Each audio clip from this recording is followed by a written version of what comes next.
Sejam bem-vindos, sejam bem-vindas à nossa primeira aula da disciplina Física Moderna 1. Nela, nós vamos estar discutindo qual foi a motivação para a criação da teoria da relatividade. Vamos iniciar nossa jornada explorando o princípio da relatividade na mecânica clássica, e lembrando que vocês já estudaram este princípio nas disciplinas de Física Geral 1 e estão vendo na disciplina de Mecânica Clássica 1. Talvez a principal questão que tenha motivado o surgimento dessa teoria seja a pergunta: afinal de contas, a Terra se move ou não?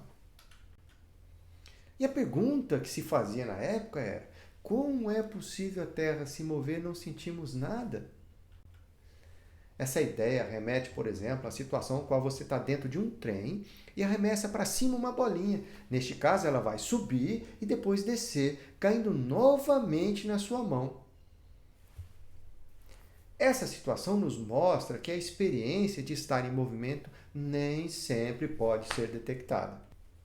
Agora, uma pessoa que está fora do nosso referencial, fora do trem, esta sim vai ver o movimento desta bolinha, vertical e em composição com o movimento na horizontal. Essa discussão foi importante. Todos devem saber da história de Galileu, que foi julgado por defender essa ideia. Ele motivou, então, a criação do princípio do que nós tratamos o movimento de sistemas físicos de diferentes referenciais na mecânica clássica. Para essa discussão, dentro da mecânica clássica, um conceito muito importante que nós devemos utilizar é a ideia de referenciais inerciais. Um referencial ele é inercial quando uma partícula ou um objeto nesse referencial que não está sujeito a forças de interação permanece em repouso ou em movimento retilíneo e uniforme. Com isso, nós definimos o que seria um referencial inercial e uma outra coisa muito importante nestes referenciais é que qualquer referencial que esteja em movimento retilíneo e uniforme em relação a outro referencial sabidamente inercial, ele também é inercial. Isso cria essa categoria de referencial que é o que nós vamos estudar nessa disciplina. Então, a teoria da relatividade espacial, ou restrita, ele se refere a referenciais inerciais. Então vamos agora relembrar como que o princípio da relatividade proposto por Galileu é enunciado na mecânica clássica. Para isso, vamos partir de dois referenciais, S e S', cujas origens são os pontos O e O', como ilustrado aqui e aqui. Vamos assumir que as posições das origens coincidem no instante de tempo t igual a zero e que o referencial S' está se movendo com uma velocidade v em relação ao referencial S. Nessas condições, a posição que nós vamos chamar de R' de um objeto qualquer no referencial S', em termos das coordenadas agora em S, ou seja, a posição R deste objeto, vai ser dada pela expressão R', que é igual a R menos a velocidade vezes o tempo.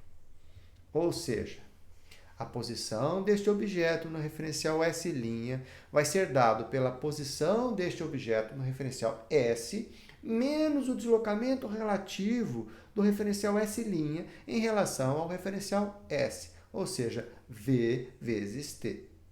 Lembrando que o referencial S' se desloca com uma velocidade uniforme retilínea v em relação a S. E a velocidade deste objeto no referencial S' vai ser dado simplesmente pela subtração da velocidade desse objeto no referencial S menos a velocidade relativa desses dois referenciais. Este resultado é conhecido como transformada de Galileu. Então, é isso que a mecânica clássica nos diz a respeito da relação, da relatividade entre o movimento entre referenciais inerciais. As coordenadas e velocidades entre dois referenciais inerciais se relacionam, então, dessa forma.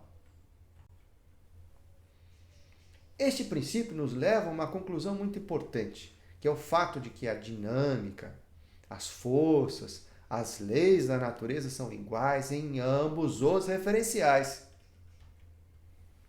Agora, se nós derivarmos a equação anterior em relação ao tempo, nós calculamos a aceleração destes dois referenciais. Como a velocidade do referencial S' ela é constante, é fácil perceber que as acelerações A' no referencial S' e a aceleração A no referencial S são iguais. Multiplicando ambos os lados dessa equação pela massa do objeto, encontramos uma forma muito interessante de ver este resultado através da lei de Newton, F que é igual a m vezes A. Ou seja, a lei da dinâmica é igual em ambos os referenciais. Nós enunciamos essa lei da mesma forma nos dois referenciais. F' é igual a m vezes A' no referencial S' e F que é igual a m vezes A no referencial S. Isso nos conduz a um corolário muito importante, ou seja, as leis da física são invariantes em qualquer referencial inercial. Este resultado demonstra que é impossível distinguir dois referenciais inerciais a partir das leis da dinâmica. Então, do ponto de vista da mecânica clássica, você não tem como distinguir referenciais inerciais, porque são todos iguais. Não tem como pensarmos em um experimento que permita distinguir o referencial S' do referencial S. E como isso tudo se reflete no eletromagnetismo? A resposta a essa importante pergunta levou à mudança dos princípios da relatividade de Galileu e, por sua vez, à formulação da teoria de relatividade restrita de Einstein, objeto de nossos estudos nessa disciplina. De acordo com o eletromagnetismo clássico, a luz é constituída por ondas eletromagnéticas que se propagam no vácuo com uma velocidade constante, bem determinada por 1 dividido pela raiz quadrada de μ0 e ε0, duas constantes características do meio. No vácuo, elas têm valores bem definidos. Segundo o eletromagnetismo, qualquer onda, por exemplo, nossa luz visível, ela se propaga sempre com esta velocidade, que depende apenas do meio, e não depende de um referencial inercial. Note que isso está em contradição com o que nós acabamos de discutir acerca do princípio da relatividade na mecânica clássica. Porque na mecânica clássica, se a velocidade da luz é c e tem esse valor 3 vezes 10 elevado à oitava metros por segundo no referencial S, no referencial S', a velocidade da luz deveria ser c', que é igual a c menos v. Isto é, nós deveríamos aplicar a transformada de Galileu à velocidade da luz no referencial S' e chegar a uma velocidade diferente para a luz no referencial S. Perceba que isso contradiz fortemente o que nós acabamos de discutir, de que as leis físicas devem ser as mesmas em qualquer referencial inercial. Se a velocidade da luz é diferente no referencial S' em relação a S, nós seríamos capazes de distinguir os referenciais. Ou seja, no referencial S, a velocidade da luz seria 3 vezes 10 à oitava metros por segundo, e no referencial S' a velocidade seria diferente. Essas contradições levam a uma séria implicação. Teremos que assumir como verdadeira a hipótese criada por Lorentz e Poincaré, que refere-se à existência de um referencial absoluto, o éter luminífero, onde a luz se propagaria com uma velocidade c. Isso cria uma contradição na teoria, e nós precisamos, de alguma maneira, conciliar esses dois princípios. Como que nós podemos conciliar o princípio da relatividade da mecânica com as leis do eletromagnetismo? Que, por sua vez, que de certa forma, definiu a velocidade da luz como sendo c igual a 3 vezes 10 à oitava metros por segundo. Essa conciliação, a princípio, é possível de 3 maneiras diferentes.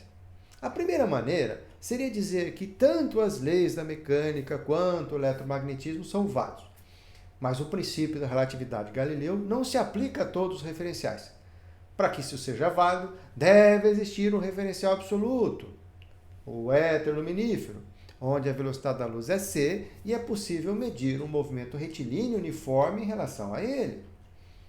A outra possibilidade seria dizer que o eletromagnetismo precisa ser modificado para poder então acomodar diferentes valores da velocidade da luz conforme o referencial inicial. De alguma maneira, a teoria tinha que ser modificada a fim de se prever que a velocidade dessas ondas eletromagnéticas tivessem diferentes valores de velocidade, dependendo do referencial inicial. E uma terceira hipótese seria modificar as leis da mecânica, modificar as transformações de Galileu de forma que nós pudéssemos manter constante a velocidade da luz, independentemente do referencial adotado.